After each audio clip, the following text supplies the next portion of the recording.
আমার উপরে ঈমান রাখতে হবে। আমাকে যেমন করে বিশ্বাস করা ওই রকমই করতে হবে। বিসমিল্লাহির রহমানির রহিম। ফাদকুরুনি আযকুরকুম ওয়াশকুরুলি ওয়ালা তাকফুরুন। আল্লাহ তাবারাক ওয়া তাআলা বলছেন, আমার সঙ্গে যদি সম্পর্ক রাখতে চাও, আমাকে চিনতে চাও, আর আমার উপরে যদি ঈমান রাখতে চাও, তাহলে করো কি?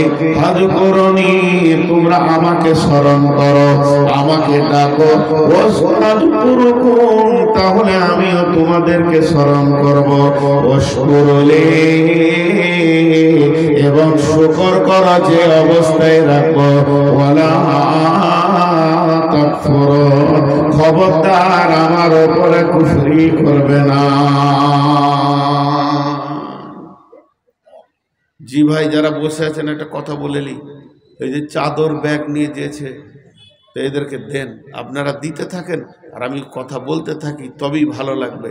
যার কাছে যা আছে দেন। আজকে তো দেখলেন ছটা ছেলের মাথায় পাগড়ি।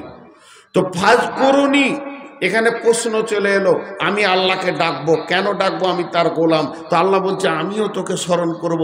তা আল্লাহর কি দরকার আছে সে আমাকে স্মরণ করবে? আসলে আল্লাহ স্মরণ করবে, অর্থাৎ আমার ডাকে সাড়া দেবেন। সাড়াই যদি না দিবে, ডাক আল্লাহ হলো দিয়ে, তাহলে মাবুদকে ডেকে লাভ কি আছে? এর জন্য বলছে আমি স্মরণ করো, আমাকে স্মরণ করো, আমিও স্মরণ করবো। ওয়াশকুরুনি,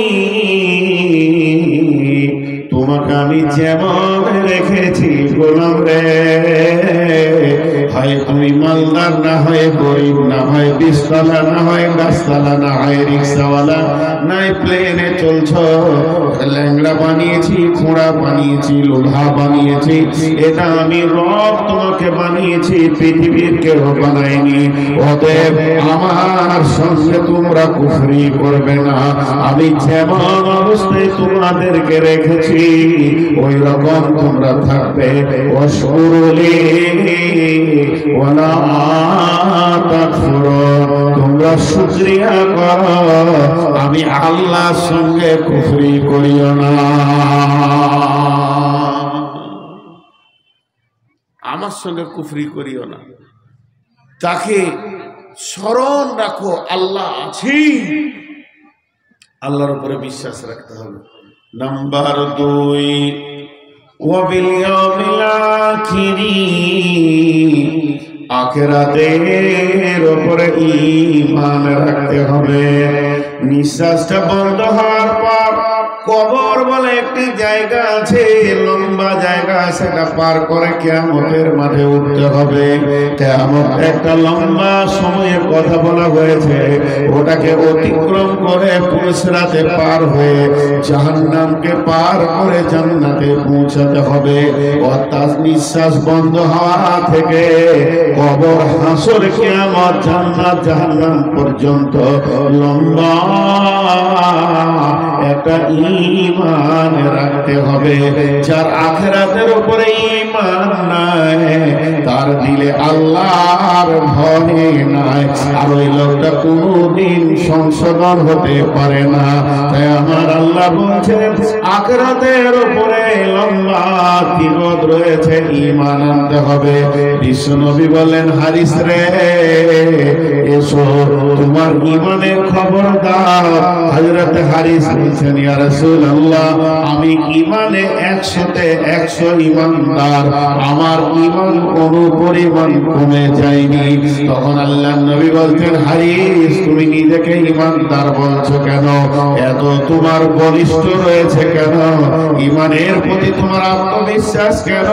হযরত হারিস বলছেন, ইয়া রাসূলুল্লাহ, সকাল থেকে সন্ধ্যা পর্যন্ত আপনি জাহান্নামের কথা যেমন যেমন বলেছেন, আমি যেন 2 চোখে জাহান্নামকে দেখতে পেয়েছি।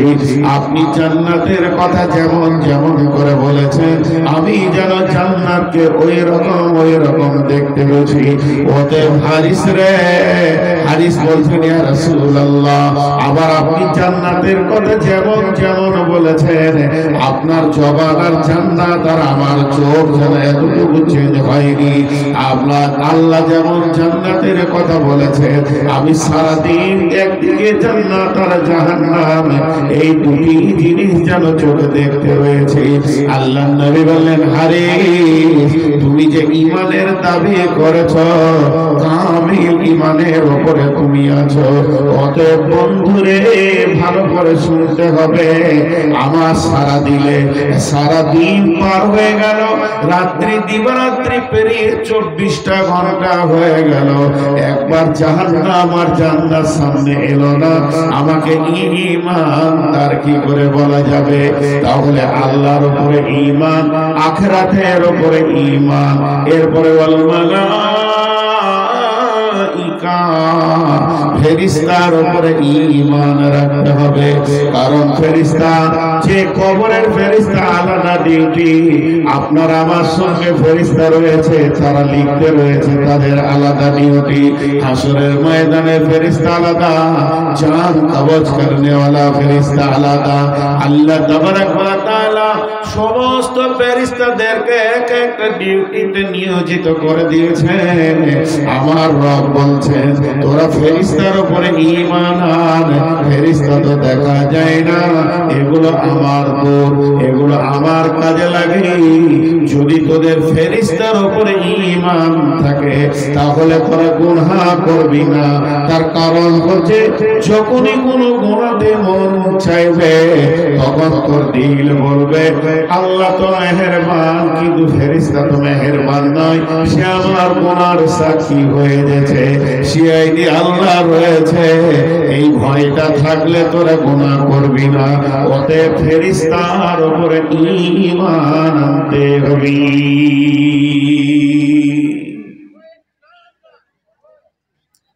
আল্লাহর উপরে ঈমান, আখিরাতের উপরে ঈমান, ফেরেশতার উপরে ঈমান। ওয়াল কিতাব, কিতাবের উপরে ঈমান। এই কিতাবটা বড় সত্য। এই কিতাবের মধ্যে একটা জের, একটা জাবার, লেশ মাত্র এখানে মিথ্যা নাই, ভুল নাই। সমস্তটা আল্লাহর দেওয়া কিতাব। এই কিতাবের উপরে ঈমান আনতে হবে। এবং এর পূর্বেও যত কিতাব আসমান থেকে এসেছে, বড় বড় আলিমেরা বলেন কম বেশি 125টা কিতাব আসমান থেকে এসেছে। 125-এর থেকেও বেশি হবে, কিন্তু 4টা খাস কিতাব, তাওরাত, ইনজিল, জবুর আর কোরআন। সমস্ত কিতাবের একটাই কিতাব, সব থেকে দামি হলো কোরআন। আল্লাহ তাবারক ওয়া তাআলা বলছেন, আমি আসমান থেকে তোমাদের জন্য যত কিতাব পাঠিয়েছি, সমস্ত কিতাবের উপরে ঈমান রাখতে হবে। কিতাবের উপরে ঈমান। তাহলে 4টা হলো। 5 নম্বর, নবী,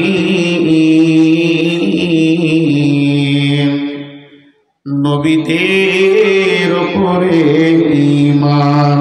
পৃথিবীতে যত নবী এসেছিলেন, সমস্ত নবী সত্য, তারা কেউ মিথ্যুক ছিল না।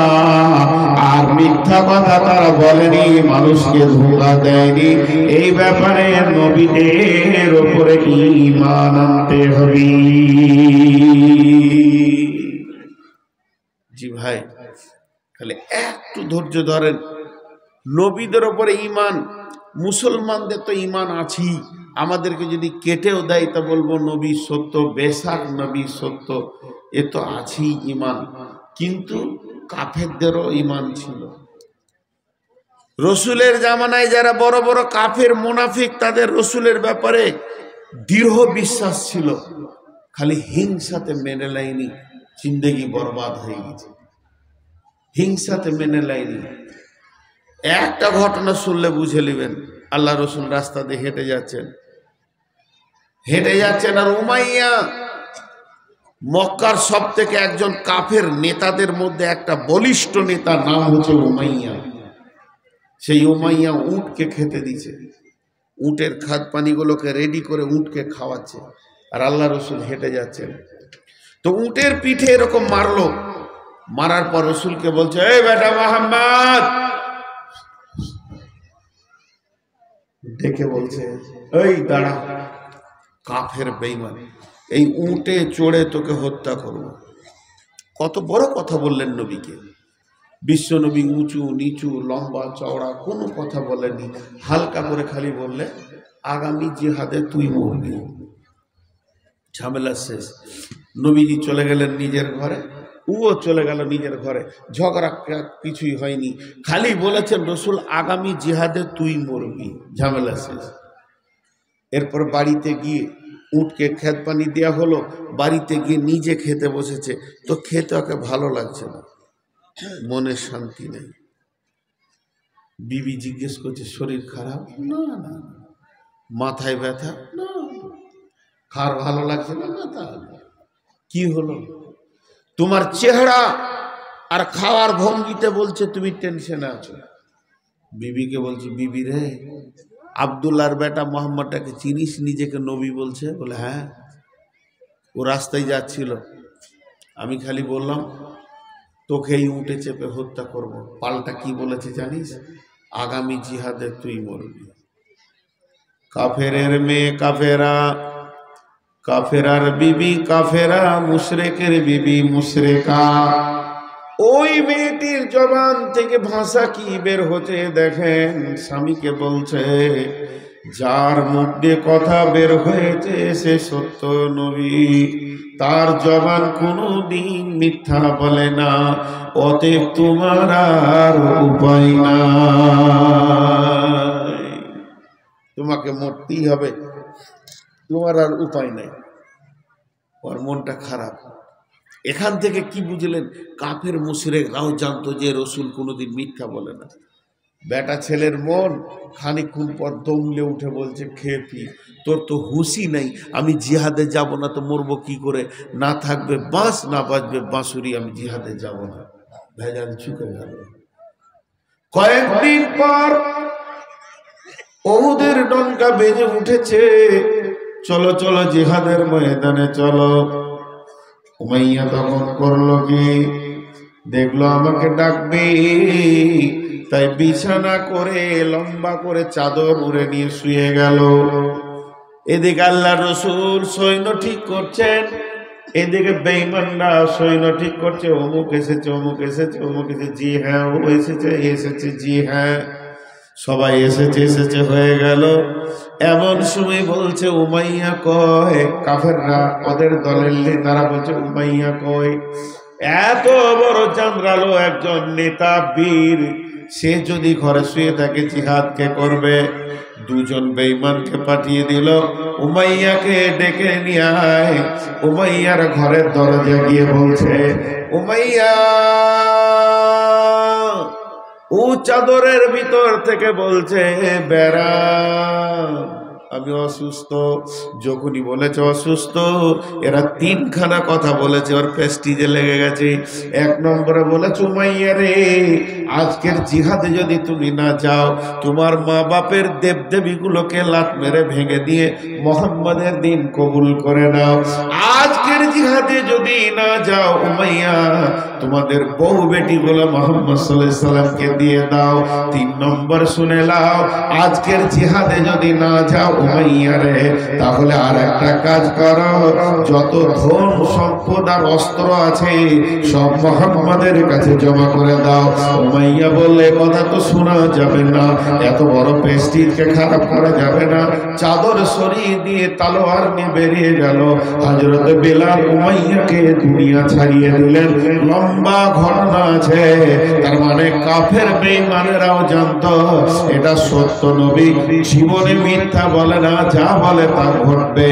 অতএব বন্ধুরে, আল্লাহ বলছেন পাঁচটা জিনিসের উপরে ঈমান, আল্লাহর উপরে ঈমান, আখিরাতের উপরে ঈমান, ফেরেশতার উপরে ঈমান, কিতাবের উপরে ঈমান, নবীদের উপরে ঈমান। সুদান বক্তাকে কটায় আনলো? হ্যাঁ, একটাই শেষ হবে, আমি ঠিক 10 মিনিট আগে।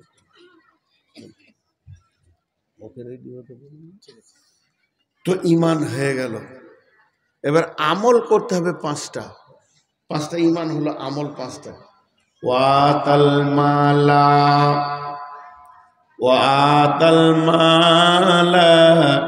আলা হুব্বিহি যাবিল কুরবা ওয়াল ইয়াতামা ওয়াল মাসাকিনা ওয়া ইবনাস সাবিলি ওয়াস সাইলিনা ওয়া ফির রিকাব। আল্লাহ আমলের ময়দানের কথা বলতে গিয়ে প্রথমেই বলছে তোমরা মাল দান করো, মালকে মাইনাস করো, মাল আল্লাহ রাস্তায় দিতে থাকো। ছ জায়গায় দেওয়ার কথা বলেছেন। আলা হুব্বিহি যাবিল কুরবা ওয়াল ইয়াতামা ওয়াল মাসাকিনা ওয়া ইবনাস সাবিলি ওয়াস সাইলিনা ওয়া ফির রিকাব। ছটা জায়গায় তোমরা মাল দান করো। মাল দাও, মাল দিতে থাকো। কিন্তু আজকে আমরা মাল আটকে ধরে রেখেছি। আল্লাহ নবী বলছেন খাসলাতু মিন উম্মতি মালি মালি মালি মালি। আমার উম্মতের অভ্যাস হচ্ছে মাল মাল মাল মাল মাল। বিশ্ব নবী বলছেন মালের ভিতরে তোমার মাল হচ্ছে তিনটি। যেটা তুমি খেয়েছো সেটা তোমার মাল, তার রেজাল্ট পায়খানা। যেটা তুমি পড়ছো এটা তোমার মাল, তার রেজাল্ট হচ্ছে পুরাতন। আর যেটা তুমি টেবিলে নামাবে, মাদ্রাসায় দিবে, মসজিদে দেবে, এটা হচ্ছে তোমার নিজের মাল।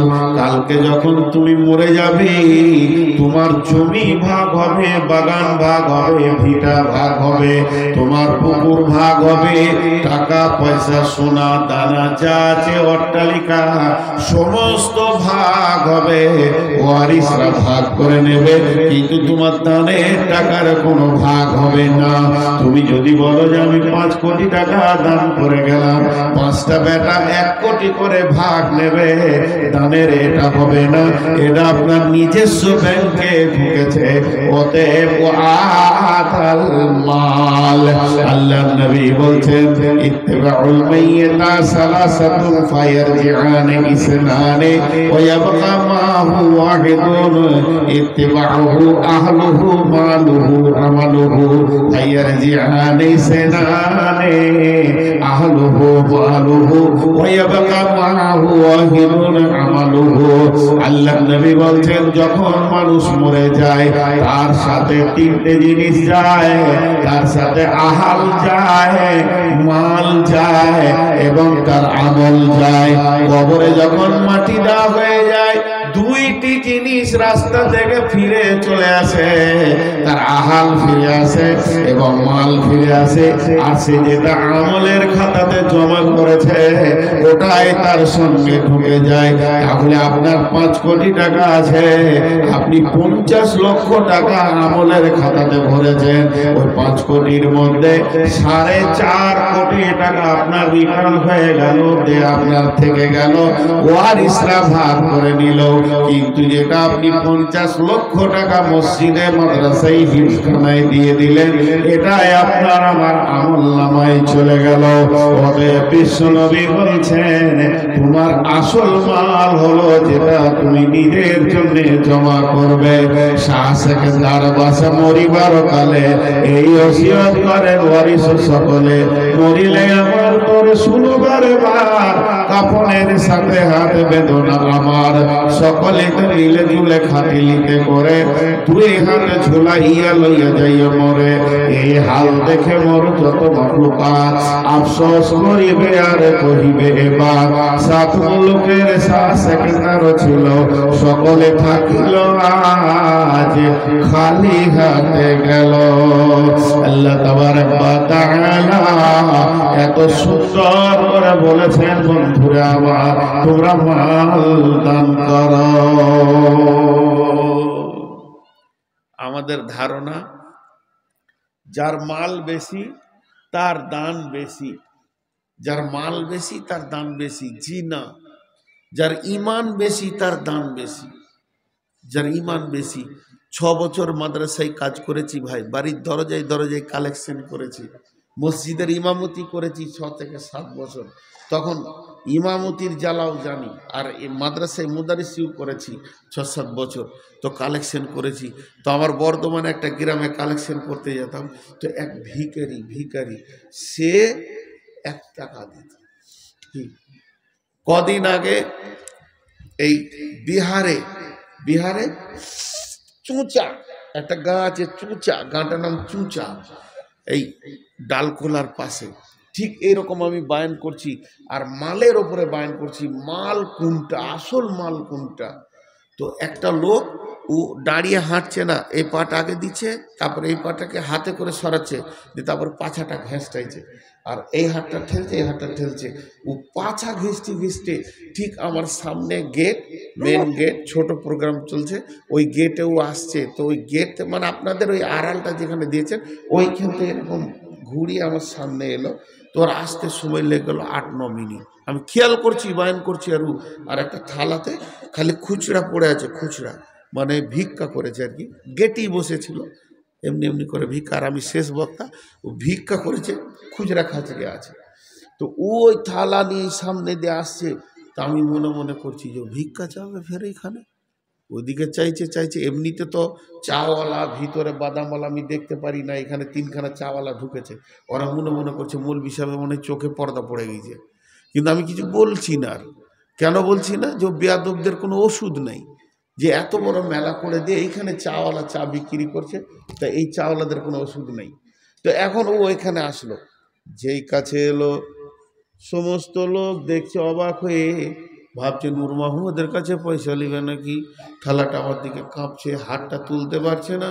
তোলার পর কাছে একজন কমিটির লোক এলো, ওকে বলছে ভাই কি ব্যাপার, হাতটা তুলে দিয়ে থালাটা ওর হাতে ধরিয়ে দিয়ে বলছে সন্ধ্যা থেকে ভিক্ষা করছিলাম, আজকে এখন প্রোগ্রাম শেষ হতে চলেছে, মসজিদের কালেকশন চলছে, আজকে সারা রাতের ইনকামটা আমি আমার মায়ের জন্য দান করে দিলাম।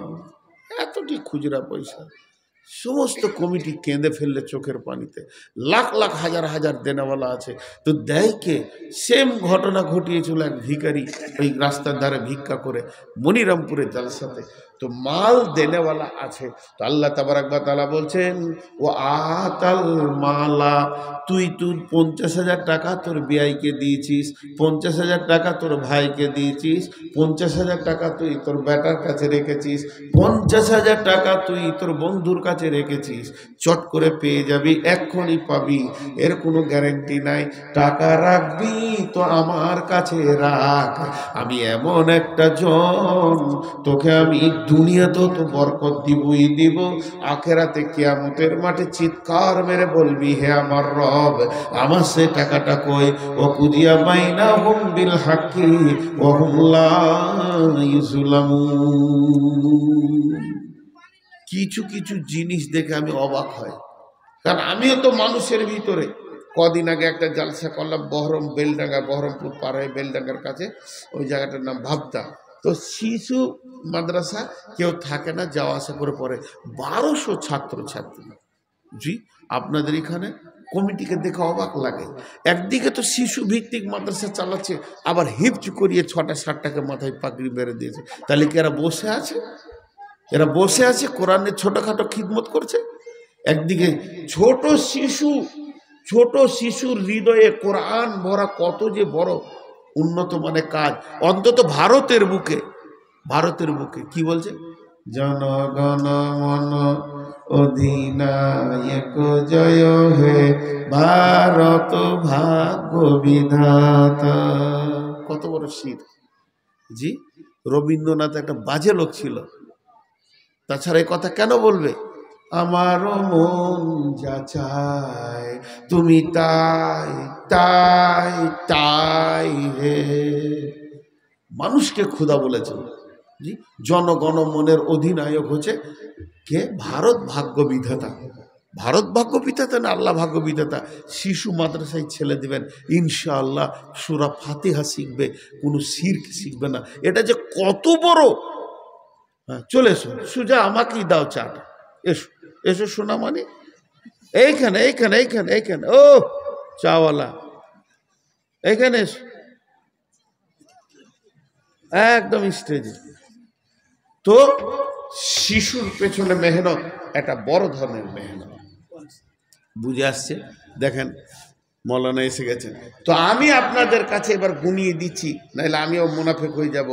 এটা বলছি। আর একটা 35,000 না কত বললেন? 32,000। ওটা কে? এরশাদ শেখ তো প্রেসিডেন্ট বাংলাদেশ। এরশাদ কোথাকার? হ্যাঁ, দুর্গাপুরে। ওকে তো বাঁধবো আমি। কই কোনটা এরশাদ কোনটা? তো 32,000 কোনো কালেকশন হলো কি করে হয়েছে? এরা তো কমিটির লোক আমাকে চোর বলবে। রাউন্ড ফিগার হতে হবে। 10,000 দাও, খামোকাই 40। এর সঙ্গে জোড়া করেন, এর সঙ্গে ওর পাশের নামটা ওর লেখেন, জোড়া হোক। এই মাদ্রাসার যে টাকা দিবে অরিজিনাল জায়গায় দেবে, অরিজিনাল জায়গায় দেবে। শিশুর ভিতরে আল্লাহ ভরা, মানে কিছু করতে হবে না আপনাদেরকে কমিটিকে, খালি শিশুর ভিতরে আল্লাহটা ভরে দেন, বাস হয়ে যাবে। আজকে অবস্থা কি? ভারতবর্ষের লোক কেমন আছে বলে? আলহামদুলিল্লাহ ভালো আছি। যে রাম রাম রাম রামকে চিনেন? জি, দশরথের বেটা, সীতার স্বামী রাম। সারা দুনিয়া 500 বছর ধরে ঘুরলো, কেউ জায়গা দেয়নি। দেশে আজকাল মুসলমানদের মসজিদে ঢুকলো, এতক্ষণে ওর জানটা শান্তি হলো। যেখানে গেছে লাত খেয়েছে, যেখানে গেছে লাত খেয়েছে, বউ পালিয়ে গেছে, শ্রীলঙ্কা চলে গেছে, শেষকালে এসে মসজিদে এসে ওর জানটা ঠান্ডা হলো। এবার দুদিন পর শুনবেন মোদি ঢুকেছে, অমিত শাহ ঢুকেছে। আরে হিন্দু কটা যদি মসজিদ ঢুকে যেতে কাজও হয়ে যাবে। জি, ঢুকতে যখন শুরু হয়েছে সব ঢুকবে ইনশাল্লাহ, ওদের আল্লাহ যখন ঢুকেছে। জি, তা আমি যে কথা আপনাদের সামনে বলছি, কথাটা খেয়াল রাখেন। 10টা গুনিয়ে দিই।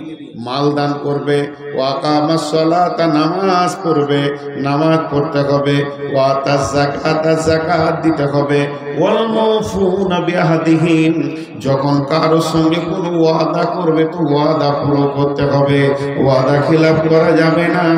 ওয়াসসাবিরিনা ফিল বাসাই ওয়াদ দাররাই ওয়া হিনাল বাস, বিপদ আপদে জিহাদে ধৈর্য ধারণ করতে হবে। এবার 10টা গুনেলেন।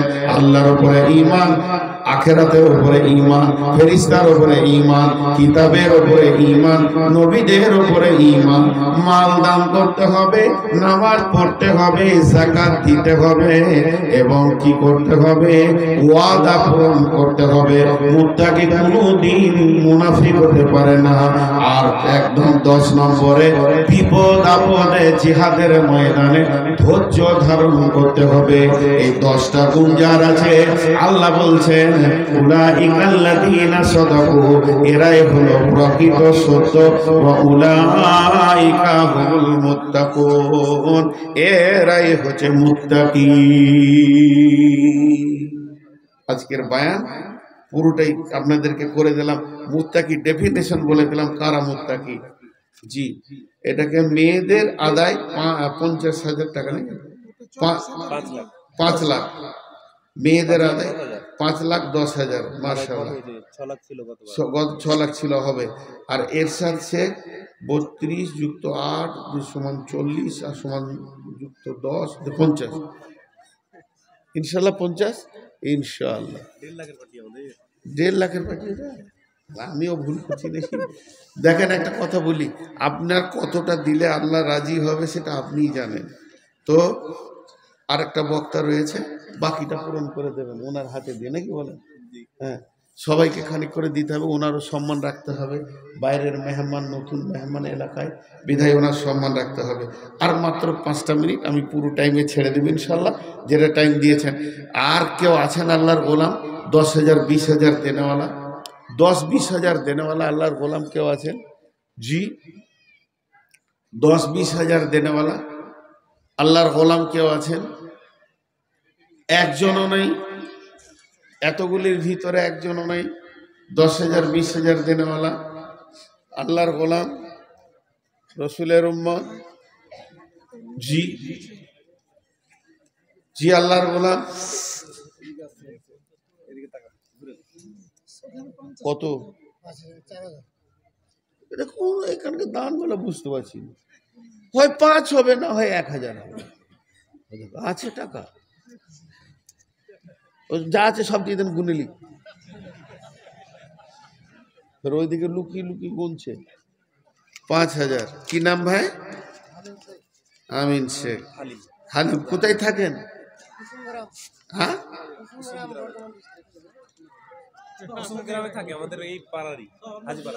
সব বানবো বর্ধমান ডিস্ট্রিক্ট। আপনার নাম্বারটা দিয়ে যান, আপনাদের দুজনের নাম্বার এখানে লিখে দেন, এই নাম্বারটা দেন। আমি কুসুমগ্রাম খুব যাই আর দুর্গাপুরও খুব ঘন ঘন যাই, একবার দেখা সাক্ষাৎ হবে, ভালো লাগবে। জি, আর কেউ আছেন? আল্লাহর গোলাম মা বোনেরা, আপনারা 5,10,000 টাকা দিয়েছেন, তো এখানকার দাবি হচ্ছে যে ওই 10টাকে আর 90 করে দেন, কারণ আমার গত বছরে আপনাদের 6 লক্ষ ছিল, তা এবার কমলো কেন? জিনিসের দাম বাড়ছে আর আপনারা কমাচ্ছেন। হে আমার মা, ওরে আমার বোন, ওরে আমার বিটি, আরেকবার আপনাদের কাছে চাদর যাচ্ছে, ওখানে আছে তো চাদর, তা আরেকবার হাতটা করে বড় করে দিয়ে দেন, যেটাকে পূরণ করে দেন আল্লাহর রাস্তে। নতুন বক্তা চলে এসছে, আমাকে সভাপতি যা টাইম দিয়ে গেছে, আর মাত্র 4 মিনিট আছে, আমি ছেড়ে দেবো ইনশাআল্লাহ। আমাকেও শুনে আমাকেও ভালো লাগছে যে আজকে আপনাদের কাছে নতুন, আমিও দেখছি বক্তব্যের যুগে এই নতুন এদিকে কোনোদিন পাইনি, খুব ভালো লাগলো মাশাআল্লাহ, নতুন মানুষ। তো আমিও শুনবো। বলেন আল্লাহর গোলাম কেউ আছেন? কেউ আছেন আল্লাহর গোলাম? আর 5,000, 2,000, 1,000? আচ্ছা, আপনাদের কাছে আমি একটা ছোট আবদার করছি, বেশি লাই 500টা টাকা দেন, 200, 100 আর 50, যে যেমন দিবেন। আর একবার চাদর পাঠাচ্ছি আপনাদের কাছে, ব্যাগগুলো নিয়ে যান তো, না মজলিস ভেঙে যাবে। 1,000 টাকা আরেকজন দিয়েছে। জি, এই 1,000। আর একবার চাদর পাঠান, আর একটা দাও, এটা 500 রেখা আছে দাদা, কিছুই নেই, ঘর যাবার ভাড়াটাও নেই, তাহলে 100 টাকাও নেই। আচ্ছা আচ্ছা আচ্ছা, হাত টিপছে হবে। জি, ওয়ালাইকুম সালাম। বর্ধমানে থাকেন? পণ্ডিতপুর বাড়ি। তা আর একটা দিলে তো ভালো হতো, আর একটা হবে না? দোয়া করবো ইনশাআল্লাহ। পণ্ডিতপুরের লোক খুব চালাক, চণ্ডীপুর, দোয়া করবো ইনশাআল্লাহ 100 বার। জি, 1,000 টাকা। জি, 1,000 মাশাআল্লাহ। 1,000-এর পার্টি আর কে আছেন? দেন, চটচট করে দেন। এটা কত আছে? 2,000 দেন, চটচট করে দেন। 5 মিনিটের মধ্যে দিয়ে দেন, 4 মিনিটের মধ্যে আমি ছেড়ে দেবো ইনশাআল্লাহ। জি, কত আছে? 2,100। আর 400 দেন। হ্যাঁ, মাশাআল্লাহ। আর কেউ আছেন? 1,000 টাকা আর কেউ আছেন?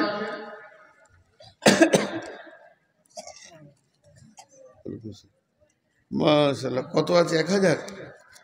মাশাআল্লাহ, নতুন নতুন টাকা গো। আর কেউ আছেন? 1,000 টাকা। 1,000, 2,000 কেউ দেয় না, 2 জন দিয়েছে মাত্র। মাশাআল্লাহ। কত আছে? 2,000, 2,500। আর 500 দিয়ে দেন বাবজি, 3,000 করে দিই, খামোকাই খোঁচ রেখে লাভ নাই। জি, বাবজির কাছে টাকা অনেক আছে গো। হ্যাঁ, অনেক ধনী লোক আছে লাগছে। মাশাআল্লাহ, জাযাকুমুল্লাহ, হাইয়াকুমুল্লাহ, বারাকাতুল্লাহ। এই আল্লাহ, এই দানগুলো তুমি কবুল করে নাও। যে যা নিয়ত দান করছে, নিয়তকে কবুল করে নাও। এ আল্লাহ, এক কেউ বাপের নামে, মায়ের নামে, ভাইয়ের নামে, মৃত্যু বাবার নামে 1,000, 1,500, 2,000 যে যা দান করেছে, মামুদ দানগুলো তুমি কবুল করে নাও। এদের দাদা খায়ের দান করো, এদের উত্তম বদলা দান করো রব্বুল আলামিন। তোমার বান্দাদের দানগুলো তুমি কবুল করো। নিশ্চয়ই তোমার বান্দারা তোমাকে ভালোবাসে, ভালো না বাসলে কি নিজের হাতে দান করতো মাবুদ। রব্বানা ربنا فاغفر لنا ذنوبنا একজন বাপের নামে দান করে গেল মৃত বাপ তার কবরে চলে গেছে মাবুদ তার আব্বাকে মাফ করো ক্ষমা করো দয়া করো অন্ধকার ঘরে যদি তোমার আদালতে বাঁধা থাকে মাবুদ তুমি মাফ করে দাও তাকে ছেড়ে দাও ক্ষমা করে দাও কেউ বাপের নামে কেউ মায়ের নামে ভাইয়ের নামে নানা নানি দাদা দাদিটার নাম করেছে মাবুদ দানগুলো তুমি কবুল করো যে যা নিয়তে দান করছি নিয়তকে পুরা করো হায়াতে তৈবা দাও রুজি রোজগারে তুমি বরকত দাও হালাল উপার্জন করার তৌফিক দাও আল্লাহ তোমার এক গোলাম 800 টাকা দান করলাম মাবুদ আর এক গোলাম মাবুদ আর 25,000 বেনামি আল্লাহ দান